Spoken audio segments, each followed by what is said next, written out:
Diyos na buhay. Kaya aniyaan ko po ang lahat na puri tayo tumayo at tayo po ay bago tayo manalangin, ay hiling ko po na ating i-recite yung RGGCC Vision. So, Redeeming Grace Gate Community Church is a Christ-like community where everyone is a minister of God's Word, providing a divinely comforting home with passionate worshiping members, equipped and committed leaders, and with abundant resources, reaching out people in the Philippines, in Qatar, and the rest of the world. Sige po, tayo po manalangin. Salamat o Diyos sa umagang ito, sa iyong presensya, Panginoon, that truly, Lord, you inhabit the praises of your people, O Lord God. And we acknowledge your presence, O Lord God, because in your presence, O Lord God, there is power, O Lord God. And in your presence, O Lord God, there is joy and gladness in our heart. Kaya, O Diyos, sa umagang ito, kami patuloy, Panginoon, na nagpupuri, sumasamba sa iyong dakilang pangalan. At ganoon na rin po, Panginoon, patuloy na nagpapasipat sa iyo, O Diyos, sa isip, sa salita, maging sa mga gawa, Panginoon. Wala po kaming may tatago sa iyo, batid niyo po ang aming mga buhay. Kaya patuloy, O Diyos, na hiling po namin ang iyong pagpapatawad. Kung may nakikita ka man, Panginoon, na karumihan, O Diyos, sa aming mga buhay, at sa pagpapatawad mo, Panginoon, ay nandoon, O Diyos, ang aming kalayahan, higit lalo kabanalan, O Diyos, na makadulog sa iyo sa umagang ito, Panginoon. Dahil po kayo'y banal, dapat lang po, O Diyos, na kami ay maging banal sa iyong harapan, Panginoon. Kaya salamat sa pagpapatawad mo. Upang, O Diyos, ang lahat, Panginoon, na ang aming gagawin sa iyo sa umagang ito ay nandoon, Panginoon, ang iyong divine intervention sa bawat gawi po namin, Panginoon. Mga kilos po namin, mga salita po namin, Panginoon, at patuloy, O Diyos, na ikaw ay maluwalhati sa aming mga buhay, Panginoon. Kaya, O Diyos, sa umagang ito, bilang iyong likod, nagagamitin mo, Panginoon, tago mo po ako sa iyong likuran, O Diyos. Kayo ang makita sa aking buhay. At kayo rin magsasalita, Panginoon. Gamitin mo lang po ako bilang yung mouthpiece, Panginoon, na may hayag ang yung mensahe mo sa araw na to, Panginoon, sa mga kapatid, O Diyos, na ito'y magdudulot, magbibigay, Panginoon, ng kagalakan sa puso nila, Panginoon, na ikaw, Panginoon, ay kilala nila, O Diyos. Kaya salamat, Panginoon. Salamat sa umagang ito, maging sa lugaring ito, O Diyos, Lord, anuman pong hindi o sa lugaring ito, we bind them in the name of Jesus. We cast them out in Jesus' name. Upang, Panginoon, nandoon, Panginoon, na tuloy-tuloy, Panginoon, ang iyong gawain na hindi nakagawa ng kaaway, upang pigilan, Panginoon, ang iyong mensahe mo, o pigilan ang iyong aming serbisyo sa iyo, Panginoon, sa umagang ito. Kaya salamat sa mga kapatid na nandito, at ganoon na rin po, O Diyos, sa mga kapatid na parating pa lamang, kung meron man mo, Diyos, ay patuloy, Panginoon, pag-ingat mo na makarating sila na mapayapat ligtas sa tahanang mong ito, O Diyos, na yung panambahan, Panginoon. Kaya maraming salamat, O Diyos. Purihin ka, O Diyos, sambahin ka sa Espiritu at katotohanan. Ito ang aming samot dalangin sa pangalan ni Jesus. Amen. Sige po, tayo po makaupo. Sino pong present nung nakaraan? Pakitaas po ang kamay. Amen. Naalala niyo yung message po ni Pastora Wendy? A time to wake up. Diba? Ang take-away ko kasi doon yun a time to wake up. Pero hindi dapat tayo na natiling naka-wake up lang. Kung minsan nagising na nga tayo, nandun pa rin na babalik din tayo sa pagkatulog. Di po ba? Sabi nga ni Pastora Wendy. And then after na we wake up, anong susunod na gagawin po natin? Clean up. Di po ba? We have to clean up. So, para maging maayos ang personalidad po natin, kailangan we have to clean up ourselves. Anong pong mga bagay na karamihan po natin, ay dulog po natin sa Panginoon, hindi ng kapatawaran upang tayo ay maging malinis sa Kanyang harapan. And then, after that, we clean up. Anong susunod? Dress up. Amen. We have to dress up in the righteousness of God upang sa paglabas po natin, ang Diyos ang nakikita po sa atin. Pero hindi din po dapat tumigil po doon. Amen. na sa paglabas natin, nasa atin po yung the cloth of righteousness of God upang tayo ay nakikita na tayo ay lingkod ng Diyos. Dapat, we have to grow in grace, in the knowledge of God. Amen? Dapat, it's time to grow as well. Kaya pinamagatan ko po yung mensahe ng Diyos sa ating buhay ngayon. It's time to grow, knowing the God whom you worship. Amen? Yung teksto po natin ay matutunghayan po natin sa 2 Peter chapter 3 verse 18. Sabi po dito sa Peter, but grow in grace and in the knowledge of our Lord and Savior, Jesus Christ. May nilugtong ako dyan. To Him be the glory both now and forever. Amen. Hallelujah. So, knowing the God whom you worship, if you want to do something great, if you want to be strong, start with knowing God. Amen? So I would like to begin with a story na aking natunghayan po about a little girl who was in her 3rd grade. And during that class, yung class nila, it's all about art. So pinag-drawing sila ng kanilang teacher. Amen. So, almost all of the students, lahat ng mga estudyante, ay umuwi na. They left already. Pero yung isang yun na bata, is still laboring for that picture. Nagdo-drawing pa rin. So, nakita nung teacher at sabi niya doon sa bata, honey, what are you doing? Sagot ng bata, I'm drawing a picture of God. And her teacher, it happens to be a Christian, said, well, that's going to be really hard, sabi niya, because the Bible says, nobody ever seen God. And nobody knows how He looks like. And the little girl said, well, when I'm finished with my picture, they will. So, people like this child, like this little girl, have always lived as if God were not a person, but just like our imagination. Many people suspect that He lives, that God's live, but they don't know very much about Him. Di nila lubos na kilala ang Diyos. So, sa araw na to, I would make it straight forward to you, okay? Straight up front to you. God is a person. And one day, we will all see Him face to face. Amen. Bakit ko po nasabi yan? Yes, God is presented as a person in the Bible, characterized by having a mind, will, and emotions.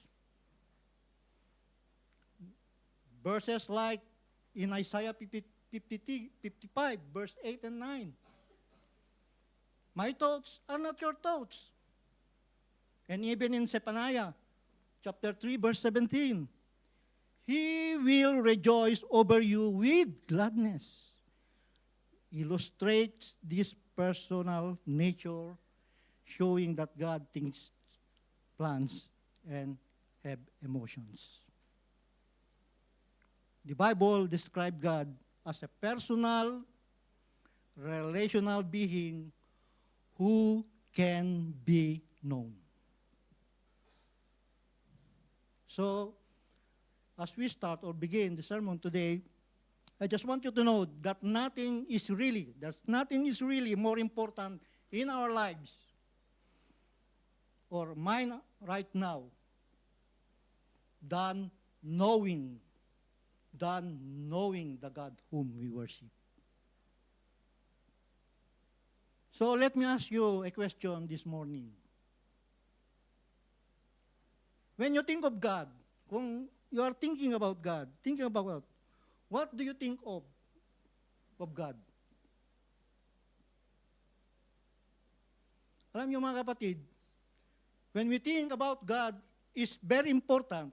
Kung yung thoughts natin na ang Diyos is very important to us, it says more about us. Right? Than we really know. So in other words, mga kapatid, our personality, yung personalidad po natin, inevitably conform to our gods. Amen? Kung sino yung kilala mo, you will going to conform with that person. We are made in the image of God. Remember that. Amen? And when we worship an inferior version of God, when we worship an idol, whatever it is, we become like what we worship. Alam nyo, an idol, alam naman natin mga parang curved images, mga ganun, okay? An idol is the thing. Hindi lang mga curved images or person that come first in our lives. Kung ano yung nangunguna sa buhay po natin, yun po yung mga idols. Amen? And we will either be conformed by our idols or we will be transformed by our God. So if your God is money, you will become a materialist. And if your God is sex, you will become more sensual. And if your God is yourself, you'll be more and more self-focused. But if your God is the Almighty Creator, you got the whole life ahead of you to enjoy Him, and you will spend eternity with Him someday. Amen? So, according to the Bible, our God is this awesome person. He is the everlasting Father. He is the God of hosts. He is the Lord of heaven and earth. He is the author and the finisher, the Alpha and Omega. He is the comforter, the counselor, the creator. He is the great physician, thank God, and the God of all grace. His name is I Am, and the Holy One of Israel. We call Him Jehovah, the Most High. He is the Lord of the living and the Lord of the dead. He is Maker, Mediator, and the Man of sorrows. He is our prophet, our priest, our King, our Redeemer, our refuge, our rock. He is the ruler of heaven and earth, and He is the prince of sinners. He is wonderful. Amen? Parang mahina. Sinabi ko na lahat yung kung sino ang Diyos natin. Amen? And the study of God that we are about to begin, it reveals to us that God can be known. It reveals that God can be known because God revealed Himself where? In the Bible, in the Scripture. It is the greatest subject that we will going ever to explore today. For God is the apex na sarurok of reality. Amen? So, if you want an investigation that take you to the highest of your intellectual powers, and if you want to study something that will challenge you at the very limits of your ability to comprehend, then study God. Because trying to comprehend the person of God is like trying to capture all the galaxy of the universe. But God wants us to know Him, Gusto ng Diyos na makilala natin siya ng lubos-lubusan. He has revealed Himself to us through nature. Not only in nature and in the Scripture, sabi ko nga po kanina. So it is true that no man can ever fully know God. He's so far beyond anything we could ever know. His ways are higher than our ways. His thoughts are higher than our thoughts. And even His word is greater than our words. But that does not mean that we cannot know Him. We will never know Him in His totality. We can never know Him with His totality, but we can know what He reveals about Himself. Kaya perhaps, I would just like to read this verse from the book of Deuteronomy. Okay? I believe this will help us to comprehend. Deuteronomy 29:29. And hear what it says. The secret things belongs to the Lord. But the revealed things belongs to us and our children forever. Amen? There are something or things about God that are secret. We will never understand that. Maybe we will be in heaven, we will not be able to comprehend it all. But the Bible says there are secret things and there are revealed things. And we're gonna talk about these revealed things today. We're going to learn what God has given us to know about Himself. Amen? And the Bible says, this is something we can treasure and our children can treasure forever. We can all know Him more about God than we know. We can be closer to Him than we are because we are made to know God. We are created to relate to Him, to know Him personally as a father, to know Him personally as a friend, as a creator, and as a sustainer. And when everything fails around us, He never does. And when the foundation trembles in an earthquake, He is changeless and immovable and eternal in heavens. When our hearts, yung mga puso natin are overwhelmed, the Bible says He is the rock that cannot be shaken, that cannot be moved.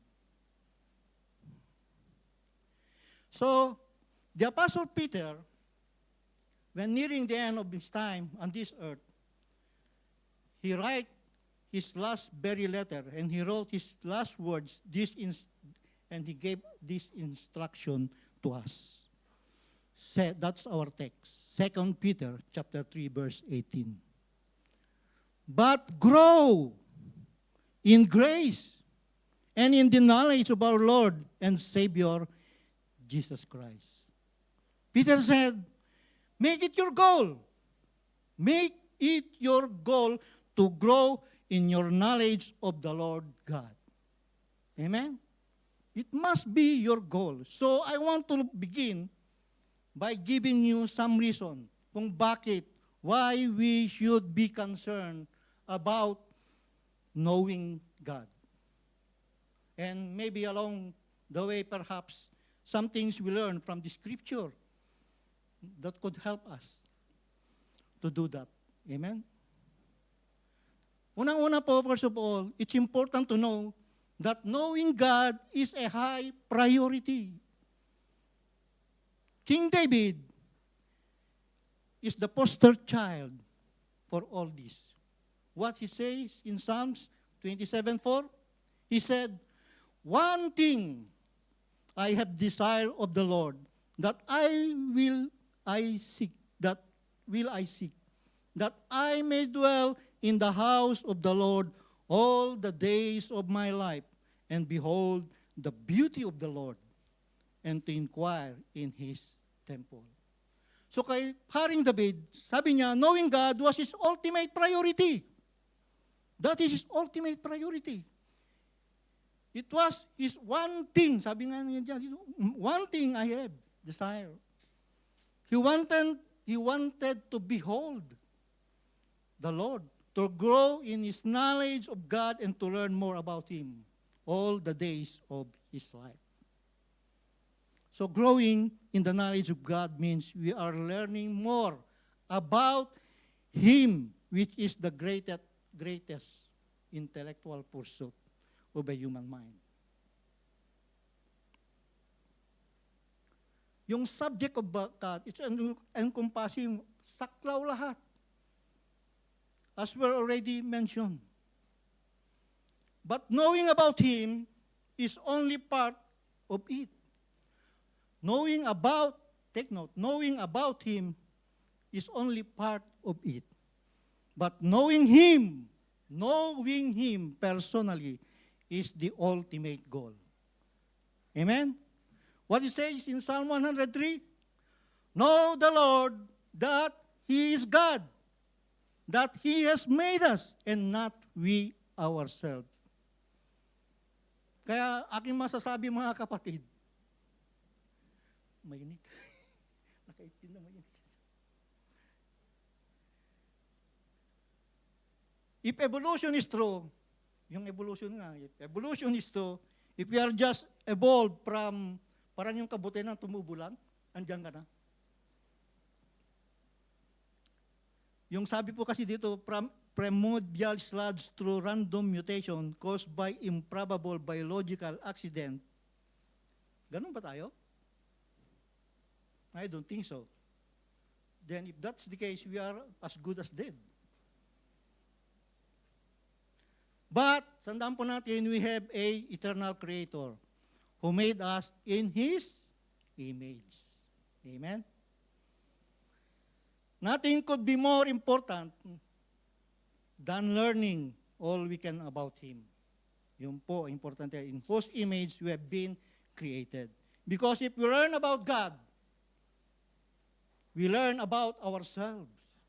If we learn about our Creator, we are learning about ourselves. Because He created God. Us according to His image. And the more we learn about Him, the more we're struck with the majesty of His being. Amen?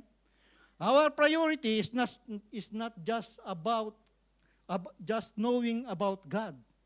That's not our priority. This is not just an intellectual pursuit. I hope you don't end up, sasabihin po natin mamaya, paglabas po natin dito, wow, I know a lot more about God today than I did before. We should end up saying, when we go out in that door, I know God better than I did before. We know about Him, and then we know Him. Ano kayang diferensya doon? Yung we know about Him, and then we know Him. What's the difference between knowing about Him and knowing Him?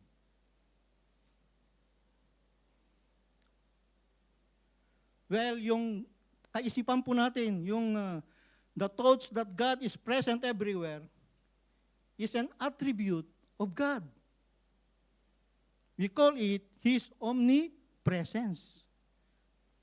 But the thought that God is everywhere is stuttering thought. Ito yung nakakabiglang kaisipan. But the thought that He is present with me or with you wherever you go and wherever I go and whatever I need and whatever you need, that's personal. And that's knowing Him. Amen? And that's knowing Him. Yung kaisipan din, that God knows everything, we call that omniscient. He is all-knowing. And that is a tremendous truth about God. But to know that every details of your life and my life. He understands that He know you before you were born. That He knows you and me, that makes a difference. Amen? At doon din sa kaisipan na ang ating Diyos is all-powerful, that is omnipotence. That makes us marvel at how great He was or He is. But when He does something great, in your life, that becomes personal. Amen? And you see Him that personal way. You don't know Him now, you know Him through His power. And also the fact that God is immutable. That is a great term. That means He never changed. Amen. It's good to know that God is changeless. But even more important to know, my brethren, that when you're going through ups and downs of our life, the God you are serving is always the same. And you can trust and count on Him. That He will be there for you. And you can know that because He promised it. He will never leave us. And He will never forsake us. Amen? At yung kaisipan that God is love. Oh, it's a wonderful to contemplate, right? Amen? He is not just loving, He is love. Amen? He is not just loving, He is love. But to know Him in His loving personal relationship with you is something different. Okay? That is the difference between knowing about Him and knowing Him. Knowing about Him is His attribute. Knowing Him is your personal relationship with God. Amen? So I say again, mga kapatid, and my hope is that you won't just know more about Him, but that by knowing more about Him, you will know Him better and how much He loves you.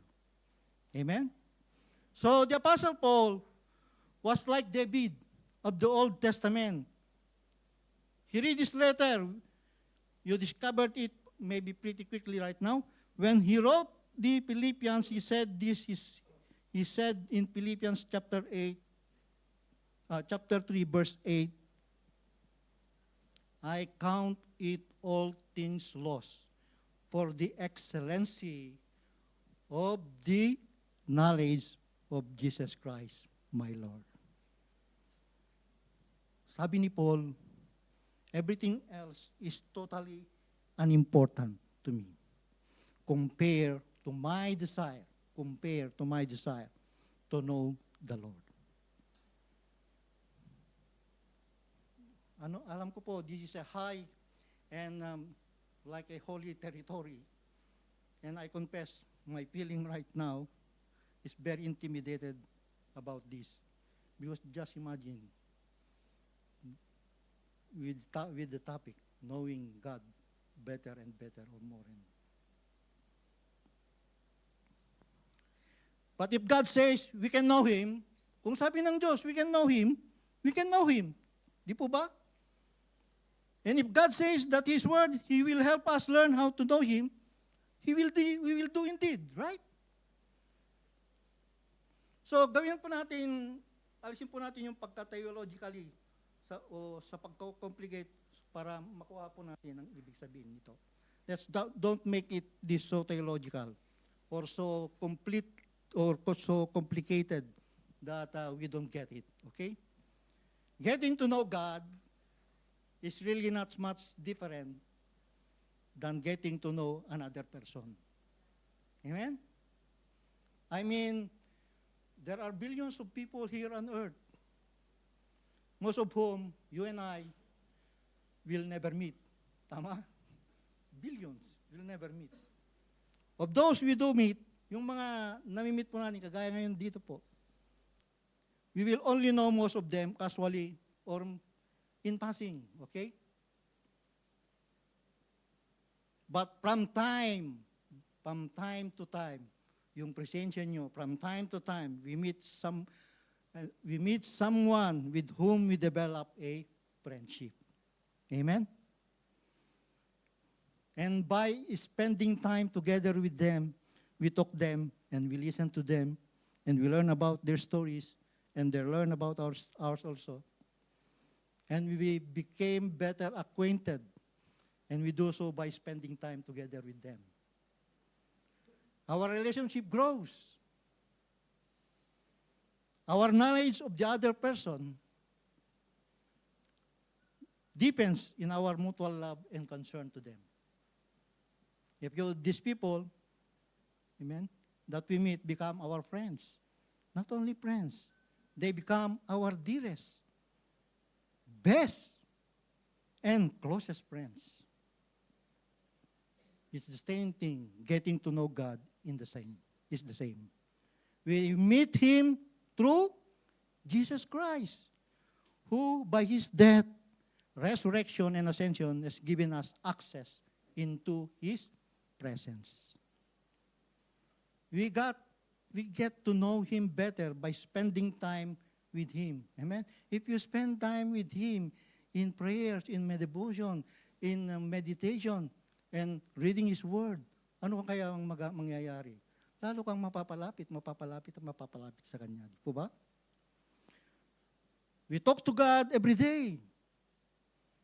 And we listen to Him through His precious Word.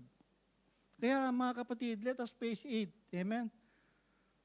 And we must be careful.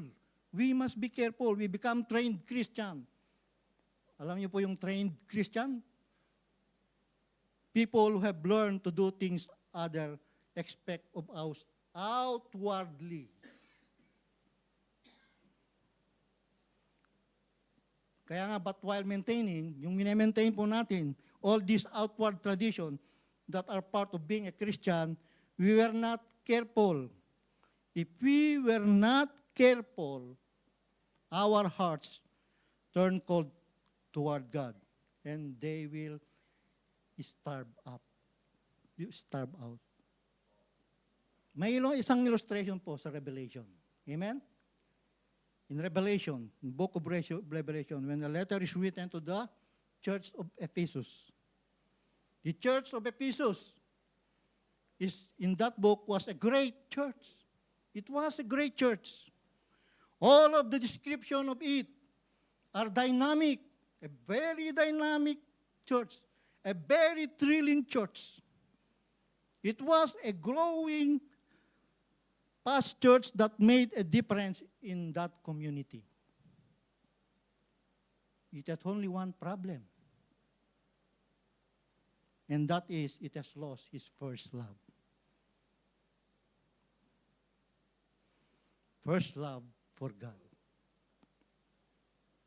So, I want us all, including me and myself, you will never be happy. You will never be happy or fulfilled by just doing the outward things of your religion or your relationship.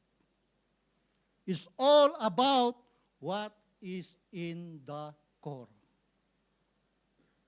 It's all about, do you know the God you worship? He is really important to you. Is He really important to you? Have you entered into a relationship with Him?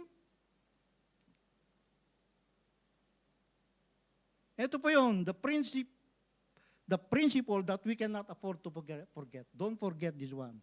We can only worship someone we love. And we can only love someone we know. So our goal is to know Him better. That should be our goal. It's our priority. Amen? Now here's the second thing. Did you know that knowing God, there is dignity? Amen? There is dignity.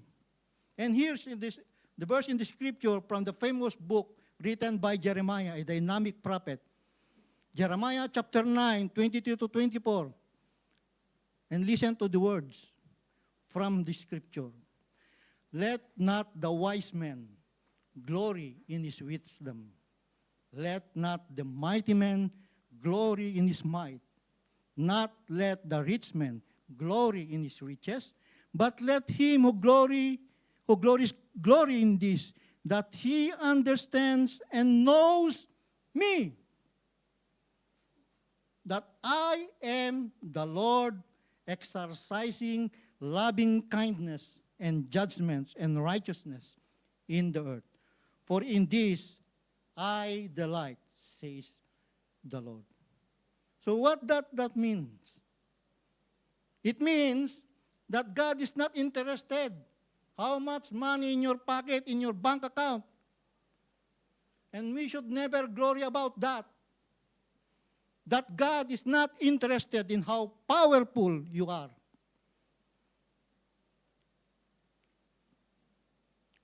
That's not our priority in life. Nakikita naman natin ngayon sa bansa po natin, no? Power play. Amen? That God does not really care how popular you are. Collab 2. Ano ba yung collab 2? Sa pangalan nito? Sa bahay ni Kuya. Amen. Collab 2.0. Nanonood pala si Pastor. Updated. Kasi kung nanonood si Mrs., nanonood na rin ako. God says the things that we should brag about, if we're going to brag about anything, is that we know God. Yun po dapat yung ating pinagyayabang. Amen? That we know Him. Yun dapat ang pinagyayabang po natin. The Bible tells us we shouldn't brag or base our self-esteem on our wisdom, on our education, on our physical conditioning, or financial well-being. We are to glory in someone that we have met, someone we know, and someone we love. Amen. Yun po dapat ang ating ipagmalaki. We should freely boast, mga kapatid, in the Lord. And we know Him and He knows us, and He is a God who exercises what? Kindness. Amen? Paul wrote in Galatians chapter 6:14, God forbid that I should boast except in the cross of the Lord Jesus Christ. Amen? So, what turns your character? What gets you up in the morning? Kung kayo nagising sa umaga, ano ba yung ipagmamayabang mo? What do you brag about it? What do you tell about people yourself? Sabi ng Biblia, all of that stuff that you're talking about, and the break time, sa mga bagay na, kagaya, mamaya, mag-uusapan po natin. Most of it isn't that important. Hindi po importante yun. But if you know God, you got something to brag about. Amen? If you know God, you can put your shoulder back and be confident in your life. God, knowing God, brings dignity to your life. Knowing God is something, when you know God, it makes you special. Amen? It makes you special. And thirdly, the maturity of knowing God. And I want to show you a passage of the scripture that you may not have read maybe recently. It is in 1 John chapter 2, verse 12 and 13. This time, I'm going to read the passage, and then we're going to talk a little bit for a moment. Okay? Here's what it says in 1 John chapter 2, verse 12 and 13. I write to you, little children, because your sins are forgiven for His name's sake. I write to you, fathers, because you have known Him who is from the beginning. I write to you, young men, because you have overcome the wicked one. So according to this passage of Scripture, there are 3 stages, growth and maturity in the family of God. Kayo na lang po magtanto kung nasaan po kayo. Just like there is the physical, just like there are in the physical human family. Some people are children. Sabi nga ni John, it writes, I write to you children because your sins have forgiven. Alam niyo ba, people who have been in the faith for a long time, but when they try to have spiritual conversation with them, but when you try to have spiritual conversation with them, all they know is their sins have been forgiven. Napatawad na ako ng Diyos. Tama na yon. Ako'y saved na. I have been saved. And they don't know anything else except they're going to heaven. Yun lang ang alam nila. Their sins is forgiven and they're going to heaven. But after you become a Christian, isn't it important that you know more than just your sins are forgiven? And the writer says that if you haven't grown in any more knowledge than just the fact that you're going to heaven, then you're still a child. And then he said, a person who like a young man in the family of God experience some spiritual victory in his life. Sabi nga po dito sa verse, yung young man, he overcome the evil one. Alam niyo mga kapatid, one of the things we learn when we grow in Christ is this, that the forgiveness of our sin does not mean the absence of any problems or any circumstances. When we become a Christians, we still have problems. Kaya nga according to John, a man who is young adult is grappling. Yung mga young adult, yung level ng maturity nila, nakikipagbuno na yan sa mga problema. He's working against the evil one. Kinakalaban na niya yung evil. Amen?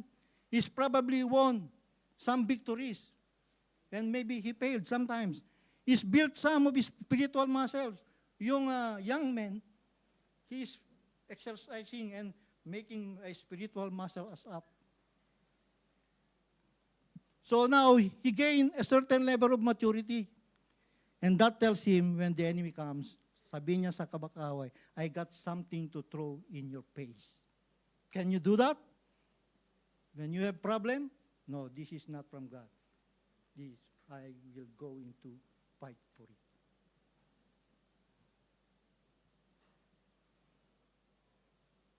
And you could say, I can do battle with the enemy. And that's the level of maturity of a young adult. Now, there's a gap.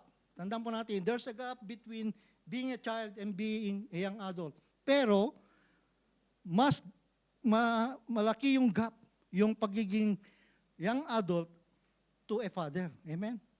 That's a huge gap. John said that a person is like a father is someone who is described like this. Ito yung described ni John tungkol po sa father. He has known him who is from the beginning. Amen? Maturity comes as you get to know God. Amen? Who is from the beginning. Progressively, progressing, more deeply, amen, and intimately. So the Bible says that one of the greatest evidence, mga kapatid, of our maturity and our faith is simply that we are coming to know God more and more. And that's our priority. That we make that purpose. That should be our purpose. At sabihin po natin, I want to know God through His Word. Through my conversation with Him.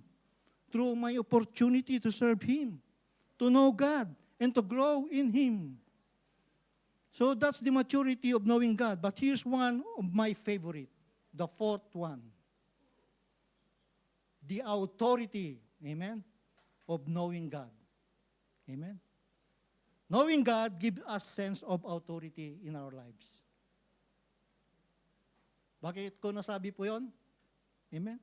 When you know God, definitely you are connected to Him, right? If you know God, you are connected to Him. And do you know what it means to be connected? If you know God, you know the supreme person in all of the universe. If you know God and you know that He knows you, so where do you go from there? So what is your next step up from that? Alam mo sabi ni Daniel? Sa Daniel, chapter 11, verse 32.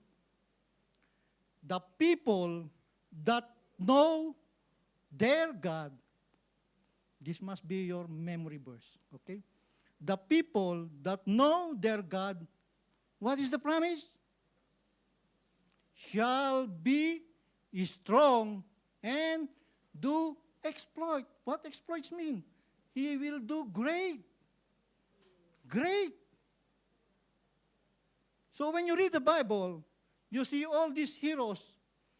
And of course, sa Hebrew 11, di po ba, those are the whole list of them, yung mga heroes of the Bible. One of the things we begin to know as you study on these pages is those people who pop up on the Bible that have great relationship with God. Amen?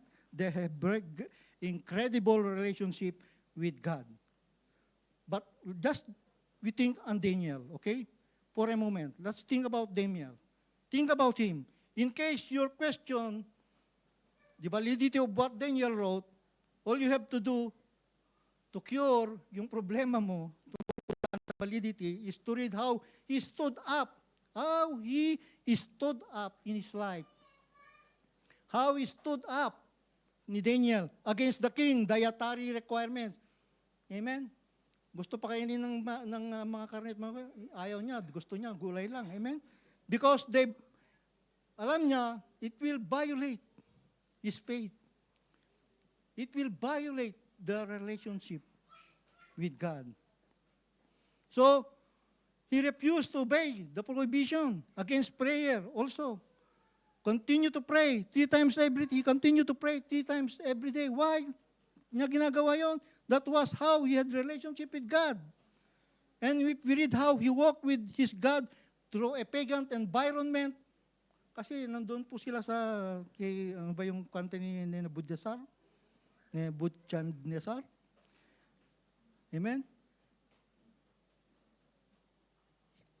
His commitment to holiness and stood for the things he believed because Daniel was a man of God and he did great exploit for God. Amen? Ngayon, if you are not being fired up of what I have said about Daniel, okay, maybe you will be motivated with these 3 friends. If we go back on their speech, these 3 friends, okay, amen? What is because they were told that they will be thrown in the fiery furnace. Amen? If they will not bow down to the idol that King Nebuchadnezzar has made. So, here what Shadrach, Meshach, Abednego answered and said to the king, O King Nebuchadnezzar, amen. We have need to answer you there is no need to answer you in this matter. If that is the case, our God, whom we serve, is able to deliver us from the burning fiery furnace, and He will deliver us from your hand. O King, but if not, let it be known to you, O King, that we do not serve your gods, nor will we worship the gold image which you have set for us. Isn't giving you a motivation on this one? So every time you read this speech of these 3 friends of Daniel, we should stand a little straight and a little stronger, little lang. Tanggalin na natin po yung little. We should stand straight and stronger. Amen? We should be tired of a Christian always being the victim. We are not the victim. Hindi po tayo mga biktima. We are the victors. Amen? And the only difference between being a victim and a victor is knowing God. Knowing God. The people that know their God shall be strong and do exploits. Amen? You want to do something great? You want to be strong? Start knowing God. Amen? So knowing God will give you the strength. You need to be good at what, and you will be good to what you are going to do. To excel in your particular purpose of life. So, it's all start with knowing God. Don't ever forget this verse. Amen? Those who know their God will be strong and do great things. And finally, the humility of knowing God. Nothing so humble in studying God. Amen? Alam niyo po, sinabi ni C.S. Lewis said, in God, you come up against something which is in every respect immeasurably superior to yourself. Kung i-translate po natin sa Tagalog, lumalaban ka sa isang bagay na sa lahat ng aspeto ay mas higit, ay mas nakakahigit sa iyong sarili. Sabi po ni C.S. Lewis. Ito po, tandaan po natin. As long as you are proud,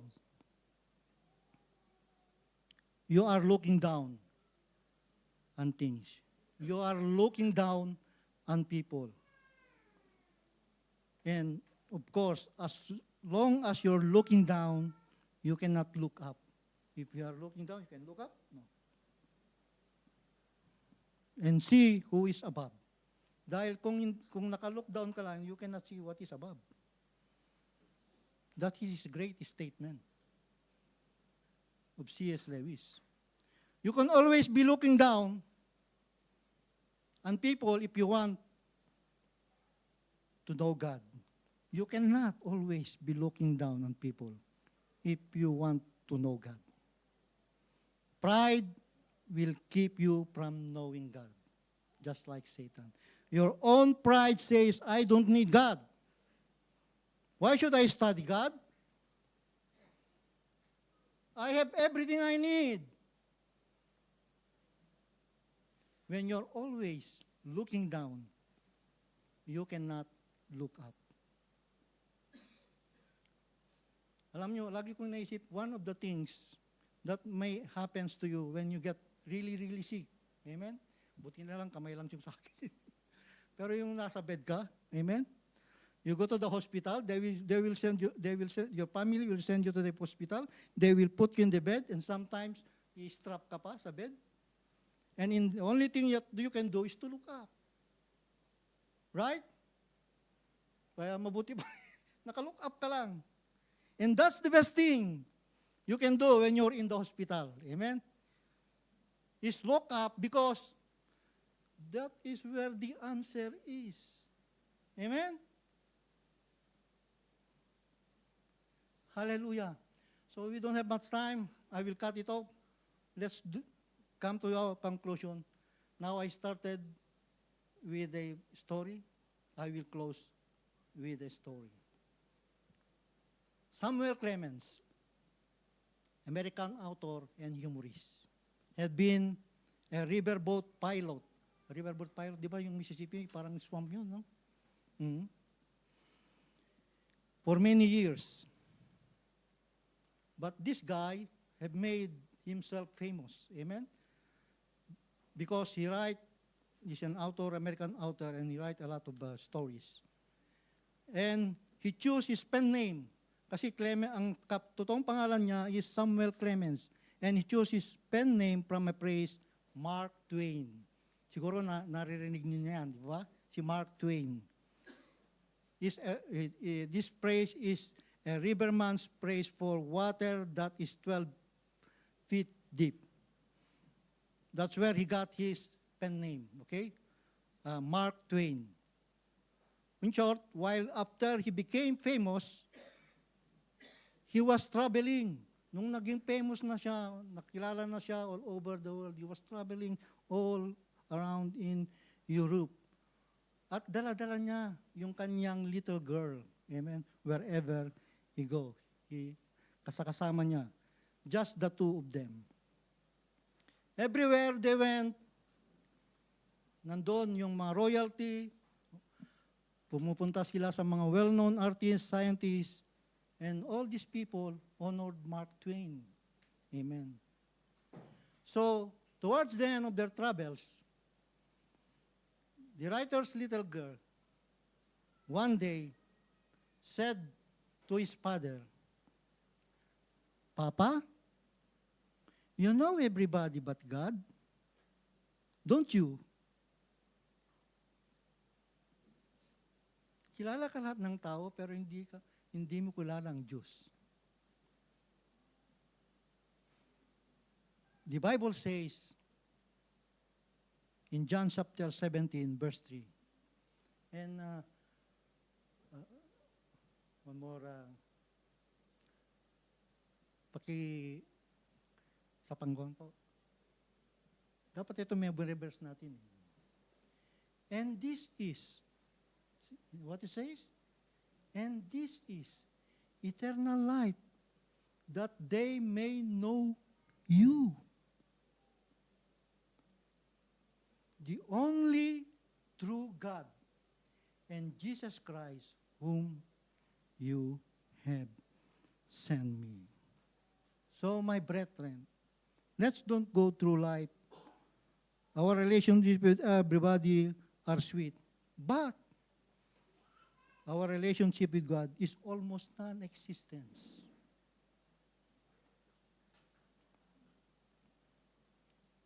Now, this is my question. Please, question to ponder to you. Do you know God? Not that you know about Him, that is His attributes. We know that is the Creator of heaven and earth. But do you know Him? Do you know Him personally? Amen? So let us all arise and close in prayer.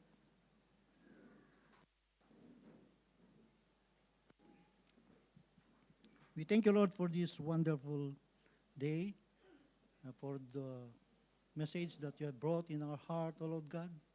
It's not all about knowing you, but to know you, O Lord, personally. We thank you so much, O Lord God, for indeed you always remind us of your love, your goodness, your mercy, and your grace. We thank you everything, O Lord God, that you are doing in our lives, that you are revealing things, O Lord God, in us to have a good relationship or an intimate relationship with you. So, Heavenly Father, I am filled with awe and I am filled with wonder, Lord, knowing that you know me intimately.